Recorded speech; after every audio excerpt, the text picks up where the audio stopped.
If you like this video, please give it a like and hit subscribe. Hit the notification bell not to miss more content coming soon.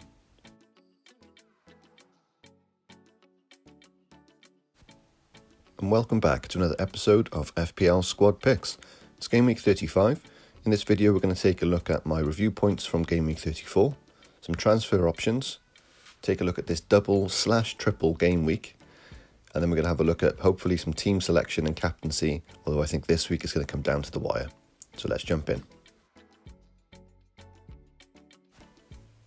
So firstly, here's a quick run through from Game Week 34 and some of the fixture headlines.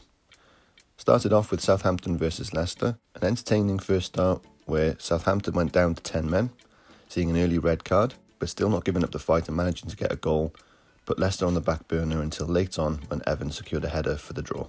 Next up, Crystal Palace Man City.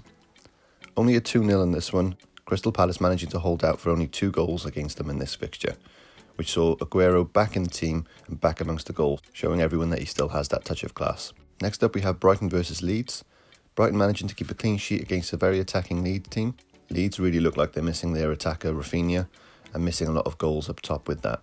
The London derby, Chelsea versus Fulham, saw Chelsea keep another clean sheet and Kai Havertz get a brace. In the Everton versus Villa fixture, this saw the 2 Englishmen up front get a goal each for their teams, DCL and Watkins both finding the net, with El Ghazi managing to secure the win for Villa.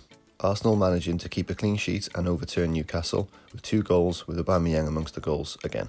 Spurs easily overpowering Sheffield United. It was the big score that we all thought, but nothing from Kane up top, but a hat-trick from Bale and a complimentary goal from Son. All square at the Hawthorns, with Fabio Silva deflection managing to get Wolves an early goal, but West Brom coming back to square things up. Also to mention an outstanding performance in goal from Johnson, who got 9 saves, really keeping West Brom in the game.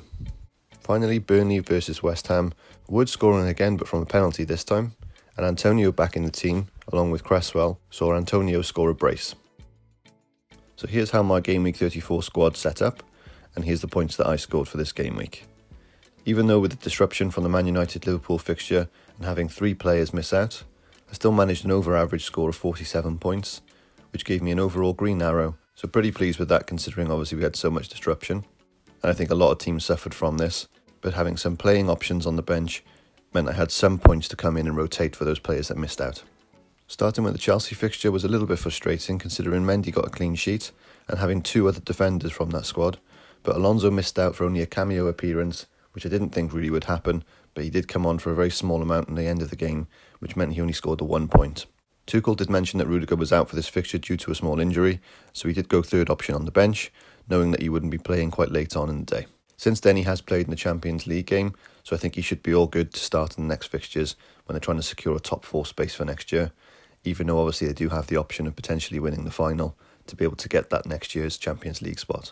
It was very unfortunate to keep another 2 clean sheets across Cody and Castagna, but both conceding 1 goal meant only a 2-point score for both of those. With the postponement of the Manchester United-Liverpool game, saw Salah and Jota both miss out. Also Gundogan rested, which I did think might happen anyway, but I thought I had enough cover from the Liverpool players to risk starting him and not have to worry about rotating him this week. With no real previous news that Antonio was going to return, Lingard only saw a 2-point return in this fixture and wasn't as attacking as we've seen in previous fixtures. This isn't to say that he's a bad option, but it just goes to show that that run of form that he was on probably can't be expected consistently for every fixture, but we still might get the odd points haul. Went a bit risky this week with not bringing Kane straight back into the team in exchange for Vardy, which would have meant 2 transfers as I was slightly priced out this week. So I stuck with Son and captained him, which proved a wise decision, seeing that he's pretty much carried this team right the way through. Vidra played a decent amount of the game, but only managing 2 points. Prior to Wood's return, he was in amongst the action a lot more than he has been, and I think he's been a little bit unlucky not to get at least 1 return in some of the fixtures recently, with having a few goals ruled out for VAR. No Vardy party again in this fixture, but Iñárritu managing to get an assist to get 5 points. With no other points on the bench, this pretty much wrapped up this week. My transfer really didn't pay off this week, as I went from Soufal to Castagna, and if I'd stuck with Soufal, he would have gained an assist. He has been quite consistent in gaining assists recently. In the absence of Cresswell, even with Cresswell back this game week, my thinking was that they would probably concede in that fixture, so there wouldn't be a clean sheet, and you would just have to be relying on the attacking return, where Castagna had both of those potential for a clean sheet and attacking returns, which didn't pay off. If you like this video, Please give it a like and hit subscribe. Hit the notification bell not to miss more content coming soon.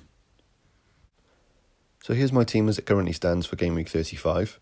Original plans have pretty much gone out the window considering that now the Manchester United and Liverpool fixture has been added to this week's fixture list, making this not only a double for a lot of teams, but a triple for Man United. My original plan was to switch out Alonso, being that his game time is near non-existent, and this would have been an easy switch to either a cheaper defender to free up some money, or a like for like. That's not to say that this won't happen, it's just that the options for players to replace him with has slightly altered for this game week. So with the addition of Liverpool now into this game week having a double, it does give me a few more options in terms of double game week players. As mentioned, even though Alonso does have a double game week on paper, I don't think that you'll play in both fixtures, if any. So discounting Alonso, I've pretty much got 8 that I could start, given that one of my double game week players is a goalkeeper. The single game week players that I'd probably be starting would be Son, Lingard and Gundogan. Again, there's a risk around that Gundogan doesn't play the game at all and gets rested, but being that it's Chelsea and Pep will also be playing them again in the final for the Champions League, we could see both managers play very weakened teams and not want to play their hand too early in terms of strategy and player picks. But if he did play, he could be a decent start. Also, Lingard and Son I think will pick up points even though they have a single game week. I still have Vidra and Cody then to be able to come on, who both have decent fixtures as well. So if Gundogan didn't play, they'd be in rotation with one of these two. Slight variation from the Man City assets who have pretty much got the league wrapped up. Chelsea are still pushing for a top 4 finish and don't really want to have to rely on winning the Champions League to be able to secure European football next year. So I would think that Rudiger plays both Man City and Arsenal games. Only one thing to note within this team, as you can probably notice, I have no Manchester United assets. So given that I have 2 free transfers this week, and this is pretty much what I was rolling them over for, as you can see this game week I have no Manchester United assets as it currently stands. But I do have 2 free transfers, and this is pretty much the reason why I wanted to roll those over with that sort of announcement that there might be a double game week this week, and also a blank game week next week. So that has come to light, but also to be added into the mix they've made a triple this week, so I think having some Manchester United assets is a given. So I've made a quick draft on how my team could potentially line up for this game week, and as you can see I've really focused heavily on the triple game week fixture. I think it makes sense to obviously focus on the Man United players as they have a potential for 3 games this game week, and it's going to mean a lot more points across the board. Okay, I'm obviously playing. You aren't able to get that many players in from the same team, as you all well know it's only 3 from each team. But just to highlight obviously that we've got these listed here, I think obviously these would be the ones that most people are going to be looking at in terms of Man United assets. But there is a big risk, and United playing against Roma this Thursday in the Europa, and saw a lot of these players play close to a full 90 minutes. If you'd like to keep up to date with the latest video posts, locked in team selections, and chat during the game week, then you can follow me on Twitter at FPL Squad Picks. Which brings me on to transfers for my team this game week. As mentioned earlier in the video, I was looking to take out Alonso, being that his minutes are nigh on non-existent within the league.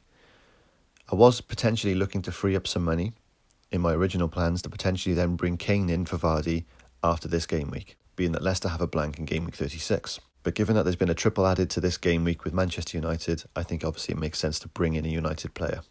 So I could do a like-for-like in terms of price point and bring Wan-Bissaka in, which would be a very simple and easy switch, and leave it at that. The other option would be to bring Maguire in that same position, which obviously saves 0.2 million, but not much difference between the two. And I do think that even though Maguire has a slightly bigger chance of playing a full 90 minutes in all 3 fixtures, that Wan-Bissaka will still play close to, if not all of the games, and has a higher potential to pick up a few bonus points with a few crosses into the box, even though Maguire obviously has a good attacking threat from set pieces. Now I do have 2 free transfers this game week, and this was the game week that I was pretty much focusing on to use both. So I think it makes sense obviously to bring in another player from United, which wouldn't hurt my team too much for the blank game week in game week 36. Ideally I'd like to bring in a more of an attacking asset and bring in someone like Bruno Fernandes. In order to do this, I'd probably have to do a straight switch from Salah to Bruno, which I wouldn't really want to do this game week as Liverpool also have a double. So the next option in terms of player with the most money available to be transferred out would be Son. Now Son only has a single game week this game week, but it is against Leeds, and I'd like to think that he will do quite well in that fixture. I also think this also brings up the conversation of the blank game week next week, where they have again a really good fixture, but I'm bringing in a player that doesn't play.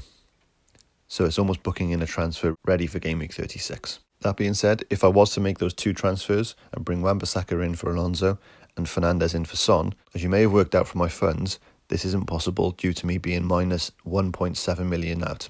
So it's quite a lot of money still, even though I'm taking out Son, still to find within the rest of the team. The only other value that I have in the squad really would be Vardy, who hasn't been performing well as of late and could be the one to be able to free up a bit of money to be able to secure those two players. This would mean a 4-point hit, but it would be a difficult choice being that even Vardy still has a double game week and playing a really good team in Newcastle, but then also plays United later in this game week. Before looking at any point hit potential, going back to just the two moves this week, if I didn't want to bring in Fernandes and risk going without him this game week, I could go for someone like Rashford, which if I was to change Son to Rashford and Alonso to Wan-Bissaka, this would still leave me with 0.2 million in the bank. This would bring in two Manchester United assets. I'd still have a few double game week players as well, and it wouldn't pull my team apart so much that next game week I'd be making more point hits just to be able to field the starting 11. The only risk with this obviously is going without Bruno Fernandes. I think a lot of people are going to bring him in and a lot of people will be captaining him. If they still have their triple captain chips left, it'll be placed on him this game week as well. So if he does go crazy and does have a points haul, then you're going to miss out big time and it probably will mean a red arrow. So going back to the original plan of having Fernandes in the team as the midfield attacker, to be able to free up the funds, it would probably mean Vardy would have to make way for another forward. Now, being that so far I only have two Manchester United options, this does throw in enough money to be able to bring in Cavani. I think this would be a really big punt if I did want to bring him in, as previously mentioned, due to the amount of minutes across the games, but also with one eye on that game week 36. And in the forward options, there may be some better options to go for that have some decent fixtures as well. So looking through the list of forwards that could potentially be able to bring in, I could bring in Dominic Calvert-Lewin, who also has a double game week against West Ham and Aston Villa. He did score in the previous fixture as well, so I think he has good potential this game week. But another plus side to picking Dominic Calvert-Lewin is that in game week 36 he has a fixture in that blank, and it's against Sheffield United. So it's not going to be an issue to be able to carry him over into the game week 36 team. This would only be a 4-point hit in doing this, and it brings in some of the United players to be able to get some benefits from that triple game week, but doesn't completely pull apart the team that in game week 36 I'm going to be struggling with potentially only 9 players or 8 players being able to field. That being said, another potential option would be to bring in 3 Manchester United players and really go for the high ceiling points potential from those triple fixtures. If I was to do this, I'd probably look to take out Gundogan and bring in someone like Greenwood. Being that he has a slightly cheaper price point, and Gundogan's time has obviously been rotated quite a lot due to the focus on the Champions League, I think that Manchester City have a big enough team to be able to bench him and still get through these next few fixtures and still secure the league. But if I was to do this with Wan-Bissaka, Fernandes and Calvert-Lewin, bringing Greenwood in for Gundo leaves me without enough money in 0.6 mil to be able to make these moves. So the only other midfield option I'd be able to do that with and have enough money for, the only other midfield option I'd be able to switch this out for would be Lingard. I wouldn't focus on Jota, even though there's potential that he might be benched within the two. He does have the double game week, so even if he is benched, he still could come on and see some minutes in one of the games and play a full game in the next. My only issue with this is that Lingard is pretty much nailed on to play, and not only does he play this game week against an Everton team that can concede, but next game week he also has a game in the blank 36, and that's against Brighton. So he has a high potential to get points across the next 2 game weeks. Whereas Gundogan, although he plays a Newcastle team in game week 36, I think that is a game for City where they have enough strength and depth to be able to rest some of their key players again, especially if they do end up playing any of those key players in the Chelsea game to wrap the league up. So not only is Gundogan's starting position in question, but his amount of minutes played in that fixture will also have the potential to be managed. So when I enter into that game week 36, it could mean that I don't have the amount of starting players that I'd like to, and I'm taking more of a points hit to be able to bring these in. So one of the potential variation of this that I could do to be able to keep Lingard and switch Gundogan to Greenwood would be a switch up top from Cavani and bring in Watkins. Watkins also has a double game week this week. It is obviously one of them against Man United and the next game against Everton. So not the greatest of fixtures, but he's seen some good form recently. Even in a team without Jack Grealish, Watkins is still finding the net or able to pick up an assist. And he is another player like DCL that not only plays a double in this game week, but plays in game week 36 against a decent fixture of Crystal Palace. So he could free up enough money for me to be able to make those 4 transfers, take an 8-point hit, and still have money left in the bank. So those are my thoughts on transfers this game week. I have a lot of obviously decisions to make. So those are my potential transfers for this week.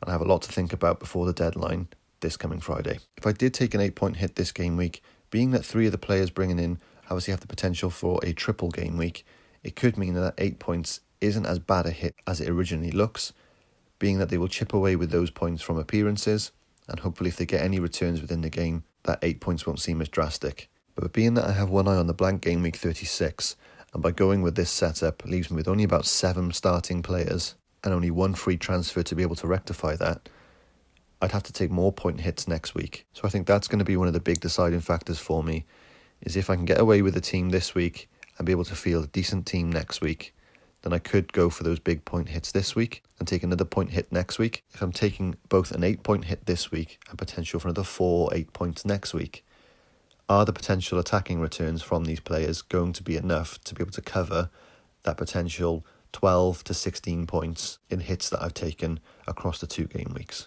I'm not sure if it is totally worth taking it. I'm more happy taking maybe a 4-point hit this week to try and get at least 2 Man United players in and hope for some decent returns from those and hope that I've picked well, given that I still have some other double game week players playing also.